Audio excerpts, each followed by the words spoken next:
नमस्कार दोस्तों। OCA network में आपका स्वागत है। मैं हूं ओमकार चौधरी। गेम हो गया है, बहुत बड़ा गेम हो गया है। आप देख रहे होंगे, आज सुबह से ही राष्ट्रपति पुतिन का जो इंटरव्यू मॉस्को में हुआ है उसका प्रचार कर रहा है लगातार, दोनों चैनलों पर, इंडिया टुडे पर भी और आज तक पर भी। और इसको बहुत बढ़ा चढ़ा करके और प्रमुखता से कुछ गेस्ट बैठा करके, और मैं तो कहता हूं कि मौका भी है, दस्तूर भी है, हर तरीके से जो आज तक और इंडिया टुडे ग्रुप कर सकता है इस इंटरव्यू के बाद, और जो उसे एक्चुअल में करना भी चाहिए था, वो वही कर रहा है और करता हुआ दिखाई दे रहा है।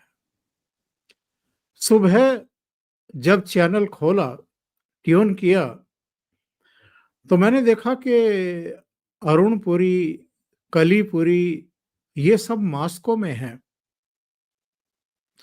कल रात से ही इस बात का अंदाजा तो हो गया था जब मास्को से अंजना ओम कश्यप दिखाई दे रही थी और इनकी अंतर्राष्ट्रीय मामलों की जो पॉलिटिकल एडिटर है गीता मोहन, वो वहां दिखाई दे रही थी कि राष्ट्रपति पुतिन भारत पहुंचने वाले हैं।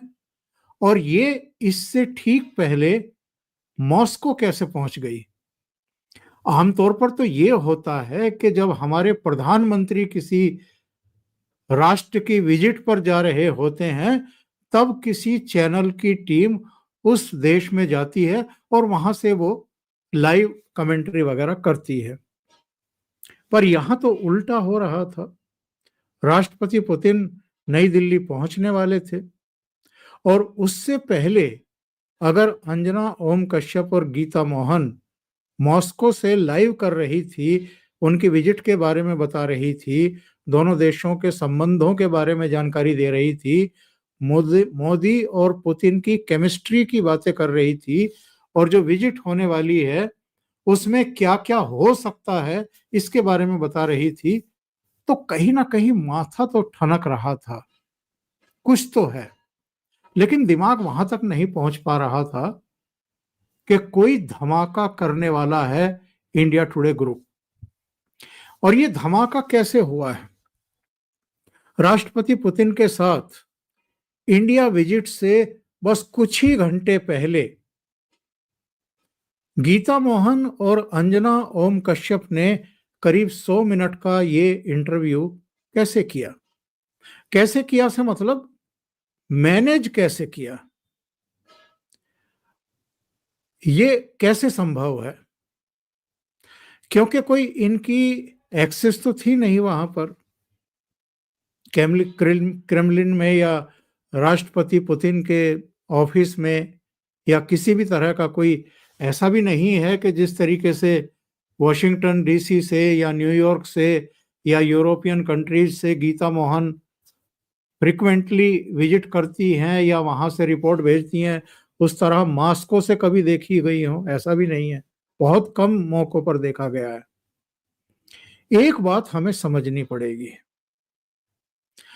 अभी हाल के 1 डेढ़ साल में हमने देखा था फर्स्ट पोस्ट की पलकी शर्मा, जब भी कोई डिग्निटी भारत में आती थी या विदेशों में भी, अगर किसी डिग्निटी के साथ उनको इंटरव्यू करना है तो वो जाती थी और इंटरव्यूज करती थी। कई अवसर हमने ऐसे देखे हैं, फ्रांस के राष्ट्रपति का भी, कुछ और देशों के प्राइम मिनिस्टर्स का भी इंटरव्यू पलकी शर्मा ने किया है।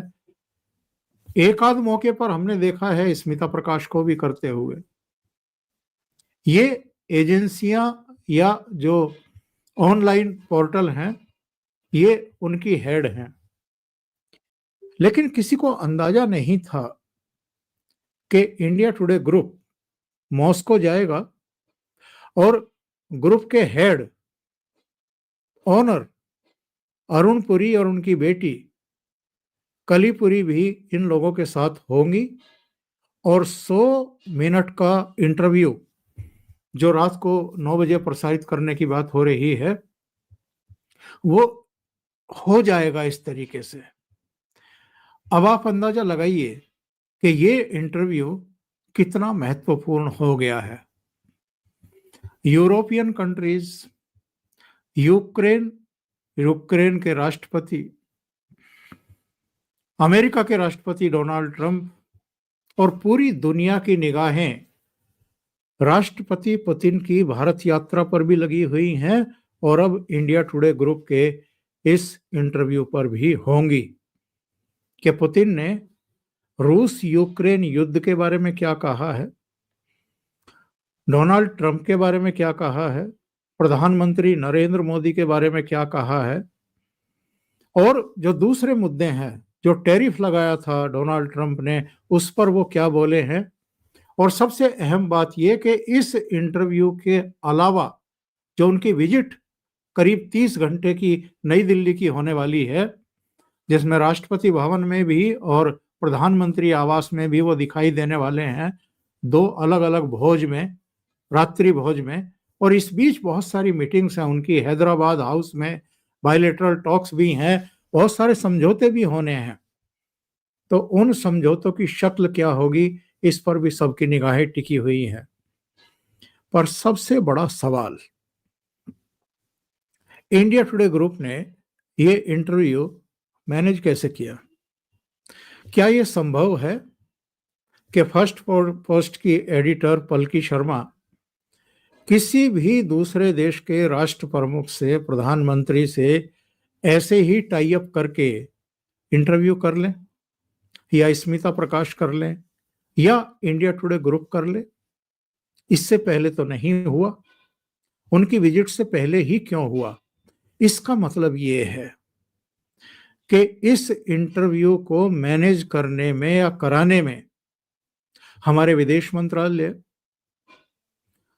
या पीएमओ की एक विशेष भूमिका रही है, रही ही होगी। उनके बिना सिफारिश के या बिना इनिशिएट किए राष्ट्रपति पुतिन का इंटरव्यू कम से कम मेरे जैसा पत्रकार जिसने 4 दशक की सक्रिय पत्रकारिता की हो, वो तो यकीन नहीं करेगा कि इंडिपेंडेंटली इंडिया टुडे ग्रुप ने, अरुण पुरी, कलीपुरी, अंजना ओम कश्यप और गीता मोहन ने अपने स्तर पर ये मैनेज कर लिया होगा और राष्ट्रपति पुतिन उनको इतना लंबा इंटरव्यू देने के लिए तैयार हो गए होंगे।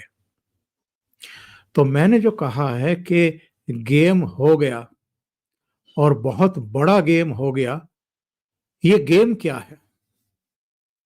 क्या केवल इतना भर के इंडिया टुडे ग्रुप को प्रधानमंत्री नरेंद्र मोदी या विदेश मंत्री एस जयशंकर के कहने पर या हस्तक्षेप करने पर या एक मैसेज उन तक पहुंचाने के में जो भूमिका रही है, क्या यही गेम है?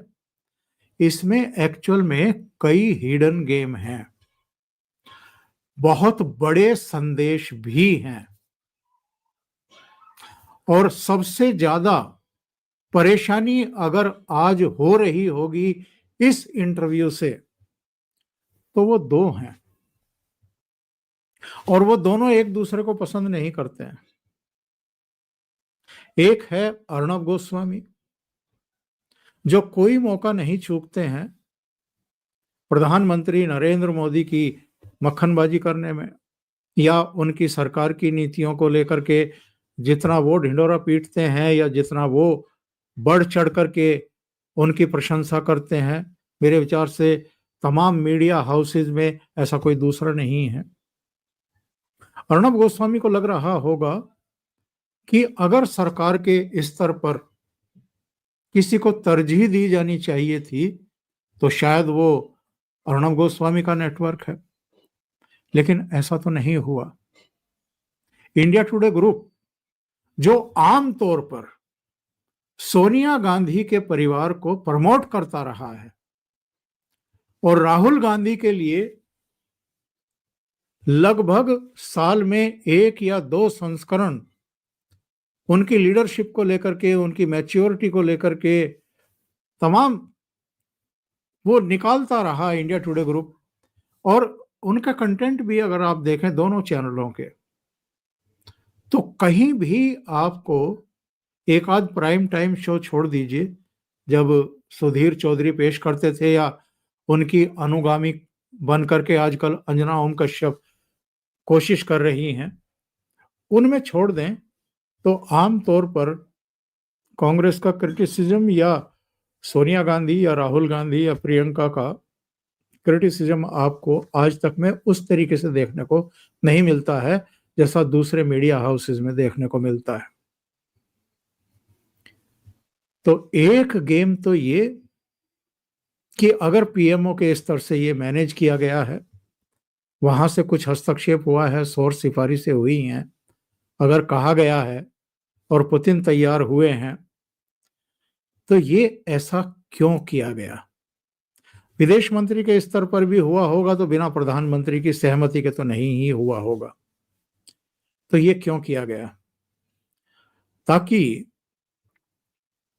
अरुण पुरी को, कली पुरी को, उनके पूरे मीडिया हाउस को एक जरा ये मैसेज दे दिया जाए बिना कुछ कहे कि जिनके लिए आप अपनी प्रतिष्ठा दांव पर लगाते रहते हैं, जिनको आप अपने साल में 1 या 2 इंडिया टुडे के अंक समर्पित करते रहते हैं, राहुल गांधी को प्रमोट करने के लिए किसी भी हद तक जाते हैं, और कुछ विपक्षी दलों, क्षेत्रीय दलों को भी जिस तरीके से वो प्रमोट करते हैं, दिखाई देते हैं प्रमोट करते हुए, तो वो आपका एक्सेस मॉस्को में राष्ट्रपति पुतिन के यहां कराने में अक्षम है। अब उनकी इतनी हैसियत, उतनी औकात उनकी बची नहीं है। अगर राष्ट्रपति पुतिन का इंटरव्यू आपको करना है तो उसका रास्ता भारत के विदेश मंत्रालय से या भारत के पीएमओ से होकर के ही गुजरता है।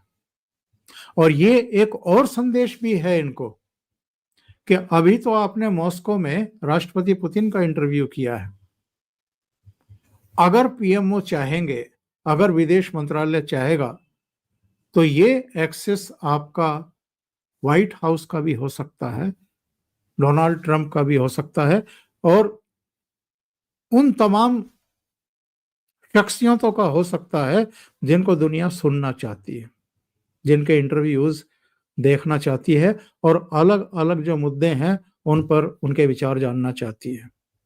ये कोई छोटी मोटी बात है? राष्ट्रपति पुतिन का इंटरव्यू किसी भारतीय मीडिया हाउस को मिले और वो प्रसारित हो और जिसको पूरी दुनिया देखे, वो चाहे पुतिन के प्रशंसक हों या उनके आलोचक हों, सब देखना चाहेंगे कि उन्होंने क्या कहा है अलग अलग मुद्दों पर। कितनी बड़ी ब्रांडिंग होती है किसी चैनल की, कितनी बड़ी चर्चा होती है। एक बार अर्णब गोस्वामी के चैनल के प्रोग्राम में प्रधानमंत्री नरेंद्र मोदी पहुंचे थे और तब अर्णब गोस्वामी ने कहा था कि जो मोदी जी चाहते हैं, यानी भारत की धरती से एक ऐसा ग्लोबल टीवी नेटवर्क काम करे जिस तरीके से बीबीसी करता है या सीएनएन या दूसरे चैनल करते हैं। तो अर्णब गोस्वामी ने कहा था कि हम इसी में लगे हुए हैं, और लंदन या पता नहीं कहाँ के नाम उन्होंने लिए थे कि हम जल्दी ही ये अचीव करेंगे। लेकिन आप देखिए कि प्रधानमंत्री नरेंद्र मोदी का काम करने का तरीका ही अलग है, और वो किस तरीके से किसको, कहाँ, कब, क्यों, क्या संदेश देना चाहते हैं, उनसे बेहतर कोई भी नहीं समझता है। और दूसरा जिसके बारे में मैं चर्चा कर रहा था, चलो अर्णब गोस्वामी को तो झटका लग गया है, और अरुण पुरी, कली पुरी और उनका पूरा मीडिया हाउस भी एक तरीके से प्रधानमंत्री का एहसानमंद होगा या विदेश मंत्रालय का, उनकी सरकार का एहसानमंद होगा अगर इस पूरे इंटरव्यू के मैनेजमेंट में उनकी कोई भूमिका रही तो रही ही होगी, ना रहने का कोई प्रश्न नहीं है। दूसरी तरफ अर्णब गोस्वामी को झटका लगा, और जो दूसरा पक्ष जिसका मैं जिक्र कर रहा था कि अर्णब गोस्वामी और उनकी आपस में नहीं बनती है, वो है कांग्रेस की नेता सोनिया गांधी, कांग्रेस के सर्वमान्य नेता राहुल गांधी और उनकी बहन जी प्रियंका गांधी वाड्रा। पार्लियामेंट के परिसर में राहुल गांधी और प्रियंका वाड्रा चैनलों के कैमरों पर आए और उन्होंने पता है क्या शिकायत की है? उन्होंने कहा है कि मोदी सरकार ने विपक्ष का जो विदेशी डिग्निटीज आती हैं उनके साथ मुलाकातों का क्रम तोड़ दिया है। यानी वो नहीं चाहते कि विपक्ष के नेता किसी विदेशी डिग्निटी से जब वो भारत के दौरे पर आते हैं उनसे मुलाकात करें, उनसे मिलें। बल्कि राहुल गांधी ने तो कहा कि ये तो प्रावधान है कि जो एलओपी होता है, लीडर ऑफ अपोजिशन, उसकी मुलाकात कराई ही जाती है, कराई जाती रही है। ऐसा राहुल गांधी का कहना है। कराई जाती रही है कि नहीं कराई जाती रही है, इसकी उनको जानकारी ले लेनी चाहिए बयान देने से पहले। क्योंकि जब मनमोहन सिंह थे तब क्या वाकई जितनी डिग्निटीज आती थी सबसे विपक्ष के नेता की मुलाकात कराई जाती थी? ये भी जरा उनको पता कर लेना चाहिए। लेकिन चलो मान लेते हैं। तो ये जो रुदन है इस परिवार का, यानी सोनिया गांधी परिवार का, ये क्या बताता है? ये अरुणपुरी, कलीपुरी और आज तक और इंडिया टुडे नेटवर्क को भी बता रहा है और सारे मीडिया हाउसेस को भी बता रहा है कि अब हमारी हैसियत कुछ नहीं बची है।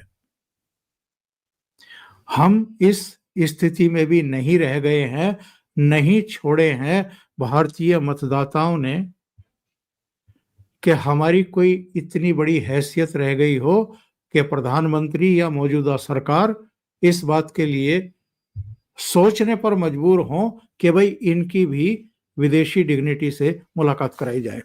यानी गांधी नेहरू परिवार के ये सदस्य राहुल गांधी, सोनिया गांधी और प्रियंका वाड्रा राष्ट्रपति पुतिन से मुलाकात के लिए मरे जा रहे हैं एक तरीके से, और मोदी सरकार उनसे मुलाकात की इनकी व्यवस्था नहीं कर रही है या इनको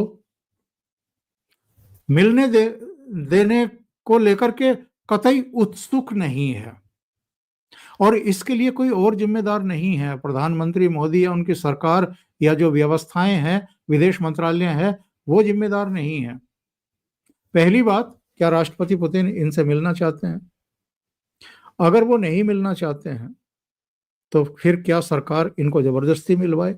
नंबर 2, आपके जिस तरह के कृत्य हैं, आप देश के प्रधानमंत्री को लेकर के जिस तरह के वीडियो जारी करते हैं एआई से जनरेट करा करके, एक दिन पहले ही किसी अंतरराष्ट्रीय फोरम की बैकग्राउंड लेकर के जहां दुनिया भर के देशों के झंडे लगे हुए हैं, वहां प्रधानमंत्री नरेंद्र मोदी की एक चाय की केतली और कप हाथ में लिए हुए ये चाय बेचने का वीडियो जारी करते हैं। ये पार्लियामेंट को नहीं चलने दे रहे हैं। अभी एक विदेशी प्रतिनिधिमंडल राज्यसभा में आया था और जिस समय सभापति और उपराष्ट्रपति राधाकृष्णन उनका परिचय करा रहे थे तो यही कांग्रेस के सांसद और विपक्षी नेता सदन में शोर शराबा कर रहे थे। और जिस तरह की ये बातें कर रहे हैं, जिस तरह राहुल गांधी ने पिछले दिनों डोनाल्ड ट्रंप के सुर में सुर मिलाते हुए ये कहा कि डेड इकोनॉमी है इंडिया की, और जिस तरह की बयानबाजी, जिस तरह के रहस्यमय दौरे ये विदेशों के करते रहे हैं और संसद को नहीं चलने देते हैं, प्रधानमंत्री के बारे में उल्टा सीधा बोलते हैं, ऐसे में कौन सरकार चाहेगी, भले ही आप एलओपी हों, कि आपकी मुलाकात राष्ट्रपति पुतिन जैसी शख्सियत से हो। तो प्रधानमंत्री नरेंद्र मोदी ने इस एक दांव से कई को चित किया है और बहुत बड़े एक्चुअल में संदेश भेजे हैं। अभी के लिए इतना ही। बहुत बहुत धन्यवाद। अगर आपको ये चैनल और इसके कंटेंट पसंद आ रहे हैं तो लाइक करें, कमेंट करें, वीडियो को शेयर भी करें। अभी तक अगर आपने ये चैनल सब्सक्राइब नहीं किया है तो सब्सक्राइब कर लें और साथ में लगे बेल आइकॉन को दबा दें ताकि आगे आने वाले वीडियो और उनके नोटिफिकेशन आप तक पहुंचते रहें। बहुत बहुत धन्यवाद। नमस्कार।